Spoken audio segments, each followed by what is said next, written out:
employees, welcome. In just a minute, we are going to be discussing the effects of elevated interest rates on banks, businesses, and consumers alike with one of our senior financial advisors. His name is Wesley Boudreaux. And if you stick around after his presentation, he'll also be answering some questions for you. Before he comes on, though, I'd like to quickly remind you that the retirement group is not affiliated nor endorsed whatsoever by UPS. We're a completely separate entity here, so keep that in mind, please, as you're listening along with Wesley. And if you happen to see any YouTube cards popping up on your screen as you watch this video, feel free to give those a quick click. They will guide you to several different resources, one of which may simply be a link to a past video that might be of interest to you as a UPS employee. So take advantage of those. And without further ado, here is Wesley Boudreaux. Hi, Wesley. All right, thank you. Appreciate that introduction, Samantha. And like she said, we're going to be talking about something a little bit different than what we're used to talking about. Usually we go into company-specific details, but we're going to talk about kind of the economic conditions in general, what we're potentially seeing here for 2024, some of the headwinds, some different job situations we've already seen happen. And then we'll also talk a little bit about the banking crisis last year, not crisis, but some of the banking issues last year. And some of those are continuing, it looks like, unfortunately, this year as well. So jumping into it, again, like I mentioned, the current landscape, we're going to go through that. We'll talk about the interest rates and kind of impacts of what we'll see with the Fed reserves, whether they're going to continue to keep the rates steady. Are they going to drop those? What's the likelihood of that dropping? What's the likelihood of a potential recession versus soft landing? But right now, there's a lot of headwinds still we're looking at for the economic future for 2024. Some of those different things would be, again, the monetary policy. We've seen those rise in interest rates over the last year and a half or 2 years or so. Honestly, kind of quite surprised we've had more of a soft landing so far. And a lot of that's because of some of the different, pent-up demand post-pandemic. There's still been, even though there's job cuts, there's also job opportunities scattered across America still. And what we'll see is it feels like we're slowly kind of trickling through that monetary policy. So we should still see some potential slowdowns, but hopefully not a recession here. There's still obviously geopolitical risk, dealing with Russia, China, Middle East situations. The consumer, given all these interest rate increases, the inflationary pressure we've seen, has been fairly resilient so far. We may see the consumer start to bend, hopefully not break, but bend and be a little bit more cautious about the spending. But hopefully the goal is that that inflationary pressure has kind of slowed down. We'll talk a little bit about that later. But it doesn't mean that we haven't erased the the rising costs that we've seen over the last 2 years or so. And again, like I said, unemployment is a little bit higher. It's expected to be a little bit higher, but still well within long-term averages. So that's still a safe situation. But we'll talk a little bit about some of the job cuts we've seen recently and some that may be coming forward as well. And then, housing situation, we've seen a pretty big drop in that over the last 18 months or so. I think about 30 to 40% drop, given obviously the rising interest rates. Those rising interest rates also are affecting the commercial real estate market, which is going to be part of a discussion we'll have a little bit later here, and how that's affecting mostly regional banks, because it's usually regional banks that will lend out money to commercial real estate development. But right now we've got, I think it's about close to 500 billion that's actually coming due in this year for where the rates will be reset. So a lot of that's going to be a situation to look into as well. The Federal Reserve, their job is to obviously create that soft landing, which, like I said before, they've actually done a pretty good job. And a lot of that has been with the help of, like I said, pent-up demand, supply chain issues, where usually what we'll see is the rising interest rates will affect, the auto industry, but not quite as much because we've had pent-up demand because there was a lack of supply back during the pandemic. So a lot of these things are kind of, coming into a situation where we may see some adjustments and some of those monetary policies finally trickling in. The goal for the Fed is going to be to actually try and, again, create that soft landing. Right now, they've got the Fed fund rates target at that 5.25% to 5.5%. We will see if they lower those in the coming months or so. Expectations are that we should start to see a reduction in those interest rates coming around the summer months or so. A great tool that's actually used is a CME Group puts out a tool that gives you the essentially what it does, it runs the futures market and the interest rates. So it's taking a look at what traders expect to happen. And so far, it's been fairly accurate as far as the Fed almost using that in order to make their decisions, because they're seeing what the market wants and what the market expects. But right now, we've got, I think it's about a 97% chance of no changes in the next March meeting. Then that's going to change to, I think, about 70% chance of no changes or so in the May meeting. But then we get into the summer months in June and July. It's actually flips. There's actually about a 70% chance or so of them starting to drop rates in June, and it goes up to, I think, close to about a 90% chance last I looked, maybe 80 or 90% chance of them starting to drop those even more in the July months. So this could be good, it could be bad. The target is usually 2%, and what you're going to look at is the Fed wants to keep that target around 2%. But again, that doesn't negate anything that's happened over the course of the last couple of years. That doesn't reduce prices. That would be deflation. So again, if you had the cost of a hamburger was $5, and let's say if it went up 10% for 2 years, let's say that went to $5.50, then a little bit over $6. Even if inflation stopped, you're still paying 20% more, $6 for a hamburger that cost you $5 2 years ago. So keep that in mind. The goal or the fear is you want to continue and avoid a recession. But a lot of times when interest rates start to decline, especially if they decline significantly, that could be a sign that a recession is around the corner. Historically, we've seen this when interest rates drop, we tend to see a recession afterwards. But again, we'll keep a watch on that, and hopefully, again, the Fed does their job and there's a soft landing here. So another thing that we've seen is some different issues with the job markets, different layoff situations. We'll talk a little bit about the New York Community Bank, their crisis they're going through here in the first quarter of 2024, and some of the factors that led to that, and how that could be some factors across the board for other situations as well. But right now, we've seen tens of thousands of job cuts already in the first quarter of 2024. A lot of this is coming from the tech and media sector, and a lot of it actually is, you could say is induced from the growth of AI. Actually, there was a study, I think it was about 900 different firms and those that are responsible for recruiting and hiring said about 4 out of 10 said that they're either looking at hiring freezes or reductions because of the potential that AI has already brought on board for them. And you're also seeing a rising trend of I shouldn't laugh at this, but a rising trend of people actually documenting their layoffs. You may have seen this last year, and you might still see some more of it this year, where people understand and know they're going to be getting let go, and people are either recording those phone calls or doing TikTok or YouTube videos about it. So it's definitely a trend. But again, what we've actually seen is there are other jobs still out there. It just may not be in your specific sector. Like I said, tech's been the one that's been hit hardest. Media companies like Amazon, Google, Citigroup actually announced significant layoffs. Even UPS, Citigroup, I think it was 20,000. UPS about 20,000. Some of these are pretty significant impact. But like I said, most of them are going to be in the tech industry. We had about 260 some odd thousand last year. Already about 65,000 announced for this year, as I mentioned before.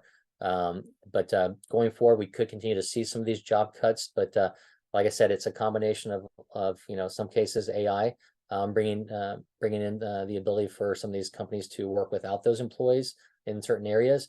But a lot of it's also going to be kind of post-pandemic. We had a hiring feast, if you would, after the pandemic, where companies needed people for that rebound. They had to overpay them in some cases to get them in there.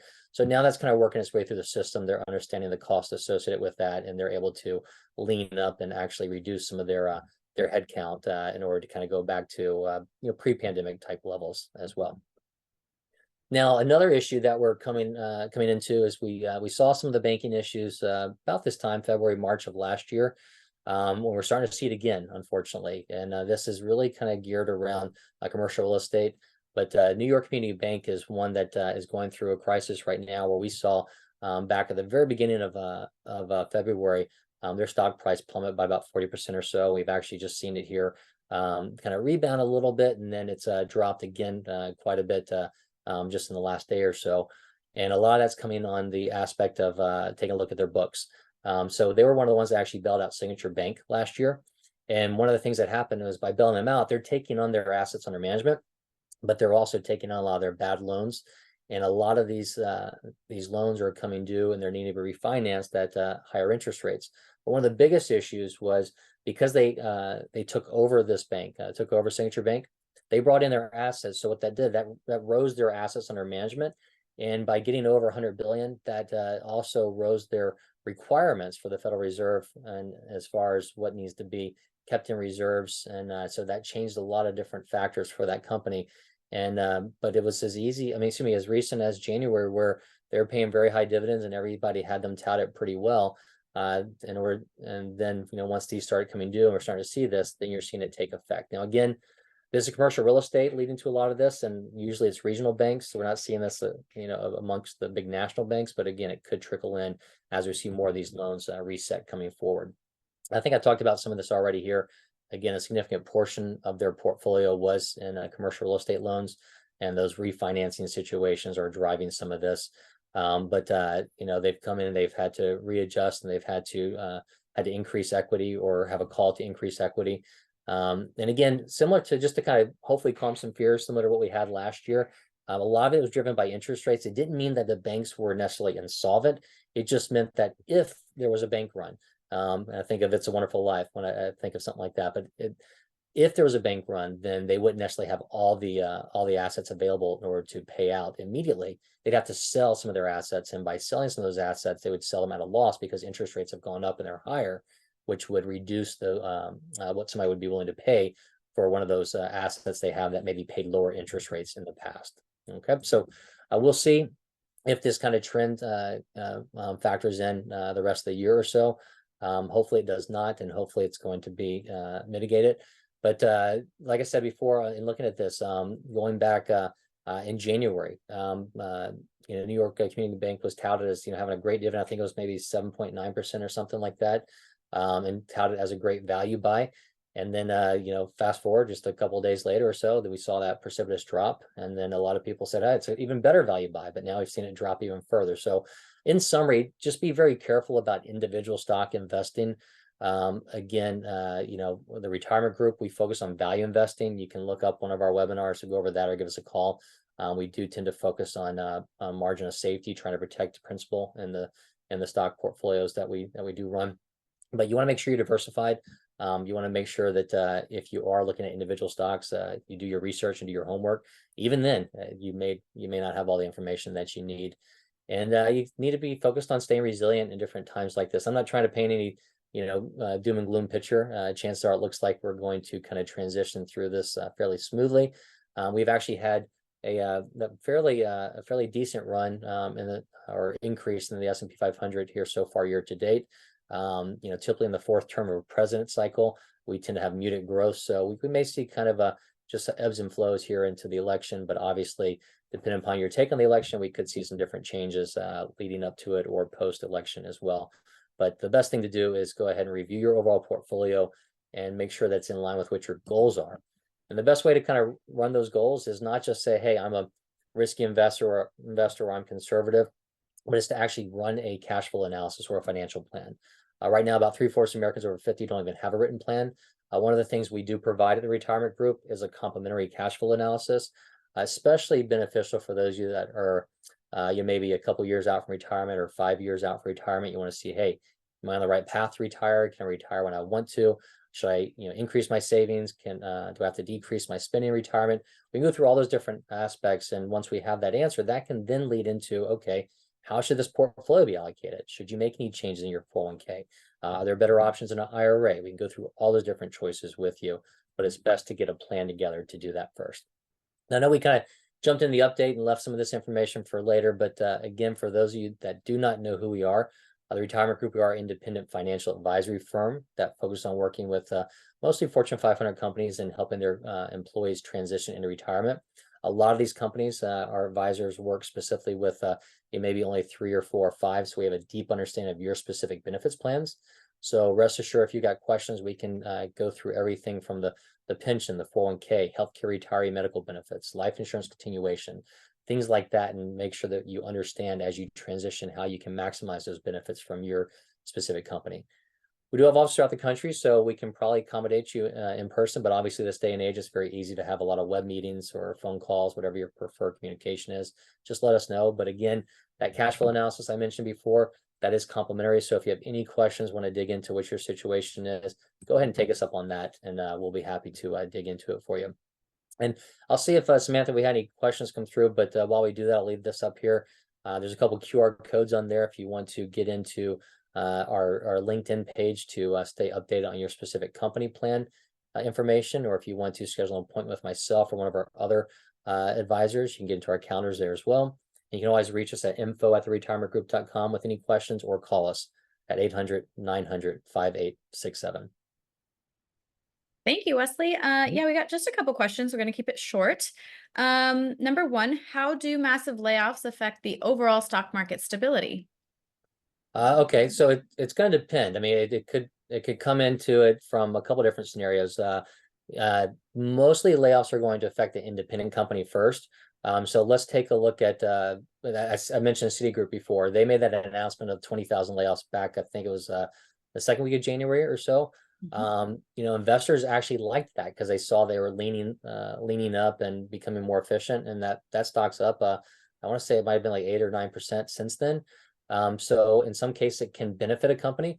Other cases it can have a negative sentiment. But if you fast forward and say we got massive layoffs across the board, nationwide, then obviously that could have a trickle down effect, because if you've got more people getting let go, then that could reduce consumer demand or consumer purchasing power, which in turn could hurt the market. But right now we're in a point where it doesn't seem like that's an issue. I think I mentioned before, we might see the consumer bend, but probably not break. Even though we've had those layoffs we talked about, the job numbers in January were great. So again, it just may be an issue of, we got layoffs in one section, but we got hiring in another section. So it may be, shifting your focus and shifting your job mentality. But so far, so good. Alrighty, thank you. Next one. What's the likelihood of a recession given the current economic indicators, and how should I prepare my portfolio? Okay, so two questions in there. I mean, if you asked me this a year ago or so, I would have said there's maybe more likelihood, but like I said, we've actually kind of experienced or had that soft landing, or maybe not a soft landing, but a delay of that potential soft landing so far in 2023 because of some of the issues I mentioned before. Again, a lot of the expectations are for not necessarily a full-on recession, but maybe a mild recession or a soft landing coming in the middle of the summer. So let's say, the latter part, the second part of 2024, we may see something like that, but it's not expected to be severe so far at this point. But again, like we said, there's always other headwinds and things that could change that. But generally speaking, we shouldn't see much of a recession. Now, as far as how to attack your portfolio, again, it goes back to understanding what your goals and your risk is. Somebody who may have 20 more years of work ahead of them versus somebody looking to retire next year is going to have different risk tolerance. So you need to understand that first, but and then look at a diversification approach. And you may want to, make some tactical allocation changes here or there, but by no means you want to go in and try and time it and get all in or all out of the market. But a good thing to be aware of is a lot of people kind of shied away and got out of bonds over the last decade or so because the interest rates were so low. We finally seen these interest rates come up, and so you've got good yields in bonds. So it may be good to look at that again, because if we do see interest rates drop, then we'll actually see price appreciation in those bonds as well, because if interest rates are lower, somebody's going to be more attracted to your higher paying bond yield that you may have right now. So again, best to give us a call and look at your portfolio, but hopefully that helps a little bit. Thank you, Wesley. We're going to just do one more, but before I ask this last question, I just wanted to remind everybody that there are several links in the chat. You can book an appointment with Wesley. You can also use the QR codes that he has up on his screen. We'd love to connect with you on LinkedIn. Follow us on YouTube at the Retirement Group. Alrighty, Wesley, last question. How does the high interest rate environment impact my decision to either continue working or retire early? Okay. I guess the question could go two ways depending upon what was meant by it. But if we have continued high interest rates, obviously that means we've got continued inflation and things are getting more expensive, and so your purchasing power is eroding. So just from an overall standpoint, if you want to be safer about your overall situation, work another year or two, of making income versus spending money, that could be beneficial for you. So that's just one way to look at it. But at the end of the day, running that cash flow analysis is the best way to see. You may be surprised. You may have enough money set aside. You may be able to retire sooner than you want. And the question becomes, what's the extra year or two of retirement versus employment, mean to me emotionally. But the flip side of that question, which may be what it's alluding to, a lot of the companies that the retirement group works with, they still actually have pensions. And a lot of those pensions do have what are called lump sum conversion calculations, and those are tied to interest rates. So if you're one of those companies and you're having questions about your pension taken as an annuity or a lump sum, if you're thinking lump sum, as those interest rates come down, you'll actually see your lump sum increase. So it may be beneficial to actually hang on a couple more months or a couple quarters or even a year more in order to get a bump in your lump sum calculation. But those are ones, give us a call. We can definitely go in there, and that really ties into running a pitch and estimate for you and digging into that cash flow analysis to show you the benefit of whether you leave now versus hold on for another year, get an extra year income, as well as maybe you may make an extra 50 grand or more on your pension. So it's really up to running those numbers to see that.